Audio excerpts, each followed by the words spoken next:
yon hey lụt lóng con chủ sọc thọc sần thế cơ hey xia lẹt liền pui ông mà hey liềm ông lên đi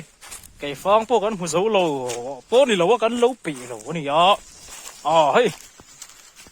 anh rắm tay hi ala ngô thế mấy càng nó sắp bốc xì anh tin nghe mà cần la phẳng tị hi với nó cần thu rẻ lắm bùi chu này anh tin nghe mà cần la đón chứ hi chu cần nó tar chuột cái ngà nó kín là mấy lầu ngay chẳng mấy đó này chuột hay cần nó chế về hi buồn nel ram đài lung tì leng tu này là vin lụt lang ram